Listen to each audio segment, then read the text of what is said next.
Moisés volta ao Egito. Depois de ter passado 40 anos cuidando de ovelhas no deserto, Moisés retornou ao Egito para confrontar Faraó e pedir a liberação do povo hebreu. Naquela ocasião, ele já estava com 80 anos de idade. Faraó se opôs ao seu pedido e desprezou o Deus de Israel. Tudo aconteceu conforme o plano soberano de Deus. Muitos anos antes, o Senhor havia prometido ao patriarca Abraão que julgaria a nação que haveria de dominar e oprimir o seu povo. Gênesis 15, do versículo 13 ao 14. Deus então demonstrou através de Moisés e Arão sinais de seu poder, tanto aos egípcios quanto aos hebreus. Deus enviou uma série de 10 pragas que significavam o juízo divino sendo derramado sobre a nação do Egito, seu rei e seus deuses. As 10 pragas do Egito foram sangue, rãs, piolhos, pestes nos rebanhos, úlceras, chuva de pedras, gafanhotos, trevas e a morte dos primogênitos. Antes que as 10 pragas fossem enviadas, Moisés e Arão, com a ordem do Senhor, foram falar com o Faraó para que ele deixasse o povo de Israel partir. Todavia, Deus já havia lhes avisado que Faraó não os escutaria. Portanto, Deus colocaria sua mão sobre o Egito. A seguir, veremos mais detalhadamente o efeito de cada uma das 10 pragas enviadas por Deus contra o Egito. Primeira praga, sangue, Êxodo 7, 20. Na primeira praga, as águas do Egito tornaram-se sangue.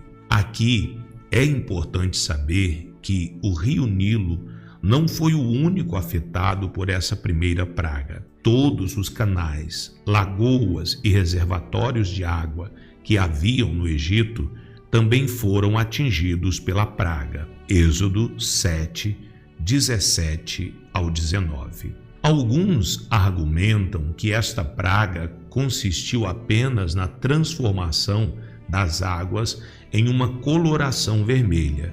Eles alegam que talvez isso tenha acontecido pela mistura da argila vermelha que descia das terras altas da Etiópia. Porém, o termo original hebraico nunca é utilizado para denotar cor vermelha, mas sempre o sangue como substância. Além de ser a fonte de vida agrícola do Egito, o rio Nilo era cultuado como um tipo de divindade. Quando Deus feriu as águas daquele rio, isso também significou um ataque ao panteão dos deuses egípcios. Os magos do Egito conseguiram imitar essa praga e Faraó foi endurecido. Êxodo 7, 22. Segunda praga, rãs.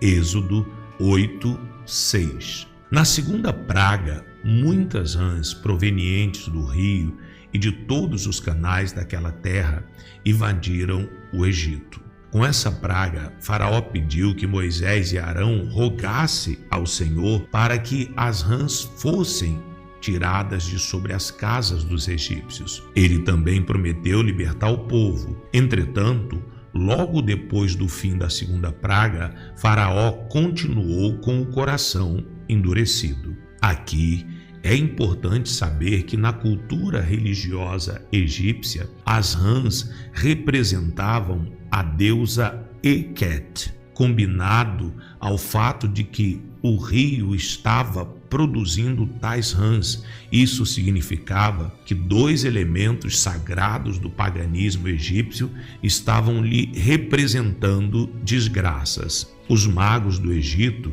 também conseguiram imitar a segunda praga. Terceira praga, piolhos. Êxodo 8, 16. Na terceira praga, o pó da terra foi transformado em uma epidemia de piolhos que infestou o Egito. Os magos egípcios tentaram imitar essa praga, porém não conseguiram. Depois, eles admitiram que estava havendo ali uma verdadeira intervenção divina. Apesar disso, Faraó continuou endurecido, assim como o Senhor havia dito. Quarta praga, moscas. Êxodo 8:20. A quarta praga consistiu em enxames de moscas que castigaram todos os egípcios. Porém, as moscas não atingiram os israelitas. Durante esta praga, Faraó tentou negociar um acordo com Moisés. Ele queria que o povo de Israel adorasse a Deus no próprio Egito. Moisés recusou essa proposta e lhe avisou que o povo de Israel deveria fazer uma jornada pelo deserto por mais de 3 dias, sem que ficasse nada e ninguém para trás. Inicialmente, Faraó parecia disposto a ceder.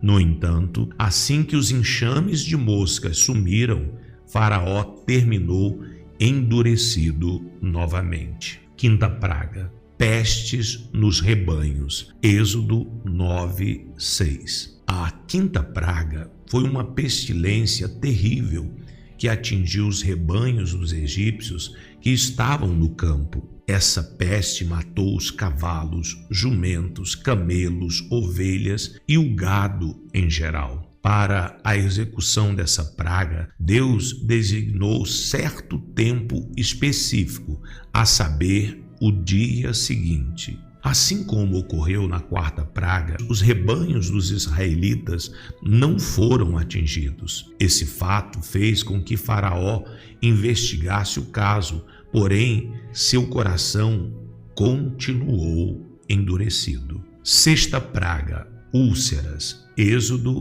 9:10. Deus ordenou que Moisés e Arão apanhassem nas mãos um punhado de cinzas de forno e atirasse para o céu na presença de Faraó. Quando fizeram isso, todos os homens e animais do Egito foram castigados com úlceras, inclusive os magos, que no começo das 10 pragas tentaram imitá-las. Diante de todo esse sofrimento, Deus endureceu o coração de Faraó e ele não deixou o povo de Israel partir. Sétima praga, chuva de pedras. Êxodo 9:23. Na sétima praga, Deus fez cair sobre o Egito uma chuva de pedras sem precedente. Aquela chuva de pedras misturada com fogo não era algo natural, mas algo que revelava a soberania de Deus sobre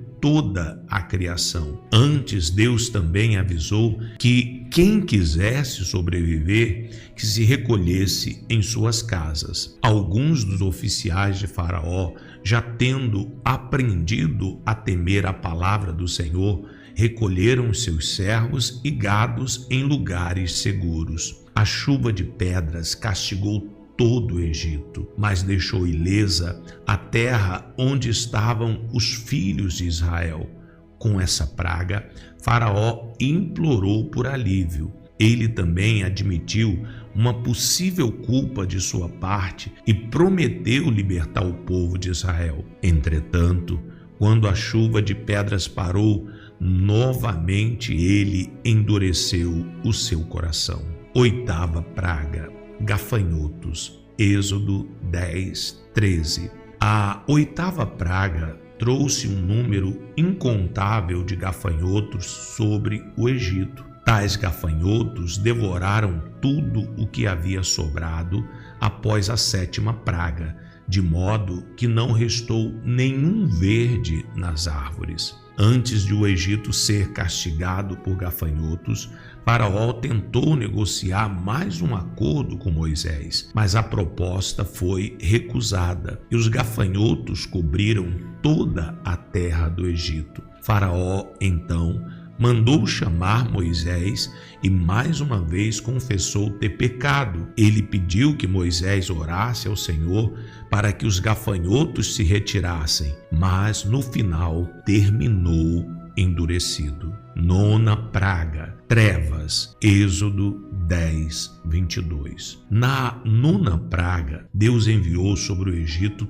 trevas espessas durante 3 dias. Não se tratava de um tipo de tempestade ou eclipse do sol, mas de trevas sobrenaturais originadas diretamente da intervenção divina. Os egípcios celebravam a luz do amanhecer como sendo um ato de vitória do Deus Sol, Ra, sobre a serpente do caos e das trevas. Quando aquelas densas trevas cobriram o Egito, isso significou uma demonstração clara da superioridade do Deus de Israel sobre o panteão egípcio. Em contrapartida, os israelitas eram os únicos que possuíam luz onde habitavam. Mais uma vez, Faraó tentou negociar com Moisés uma liberação do povo de Israel para ir ao deserto adorar ao Senhor.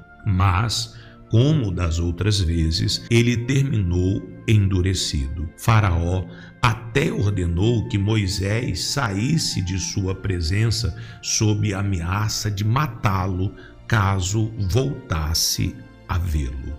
10ª praga, morte dos primogênitos. Êxodo 12, 29. A 10ª praga foi o ato concluinte do juízo divino sobre o Egito. Na ocasião, todos os primogênitos do Egito, dos homens aos animais, foram mortos quando o Senhor os feriu. Antes disso, Deus deu instruções específicas a Moisés sobre como os israelitas deveriam proceder. Essa ocasião resultou na celebração da primeira Páscoa. Os filhos de Israel colocaram nos batentes de suas portas o sangue dos cordeiros sacrificados conforme Deus os havia ordenado.